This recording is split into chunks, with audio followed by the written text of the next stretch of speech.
parenting and family. Let's admit it, talagang may mga privileges kapag anak ng celebrities, katulad nga nitong si Oyo, di ba? Pero syempre, may kaakibat po itong responsibilities. At sa case naman ni Kiel, di ba? Yeah. And syempre, siya yung mas medyo nakakaintindi na, di ba? Because he's already 5 years old. Paano niyo tinuturo sa kanya yung tamang pag-handle na, kasi you're both celebrities and you're both popular sa school? Actually, yung sinasabi, kasi nakikita niya kami sa TV, so tuwang-tuwa siya every time nakipapanood siya sa TV. Tapos sabi niya, that's Dada, or that's Mama.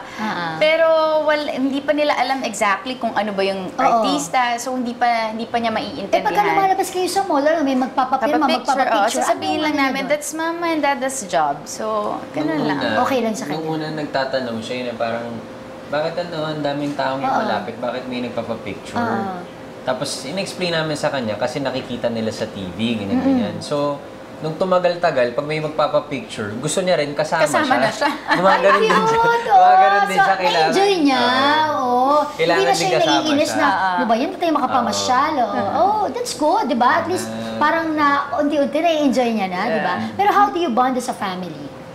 As a family, ayun, si Kel kasi mahilig din manood ng mga movies.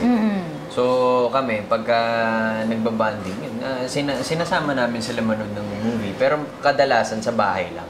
Kasi pagka, kunyari katulad age ni Andrea, hindi mo maisama sa mga Oo nga, walang natatapos sa pelikula pag ganyang age.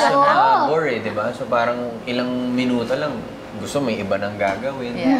So si Kel, minsan nasasama namin ng kaming tatlo lang. Oo, kasi nga syempre, mas kaya-kaya mo na manage, ano? Pero ito, how hands-on are you as a mom, as a dad? Balita ko, pareho kayong hands-on as parents, Pag sa pagiging hands-on, si Tin talaga, super hands-on talaga. Ako, may mga araw na hands-on, may mga araw na...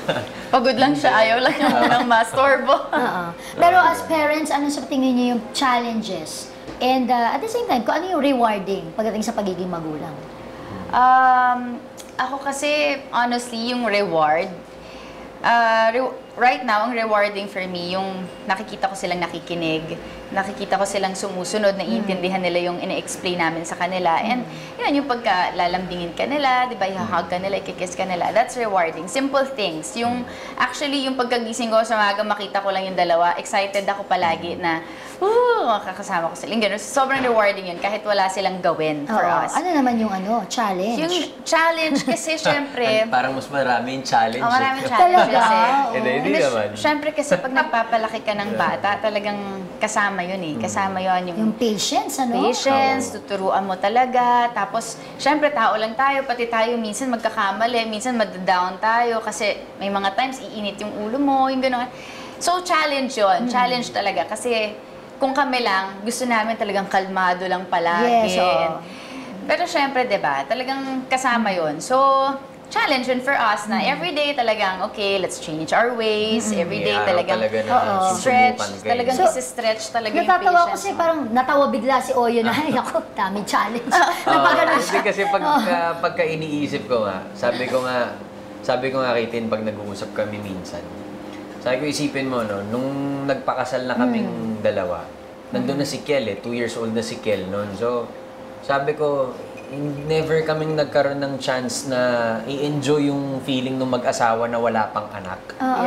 Diba? So, pag iniisip ko, bakit nga kaya ganun? Parang iniisip ko, na parang, ba't kaya, nung nagpakasal kami, may 2 years old na baby.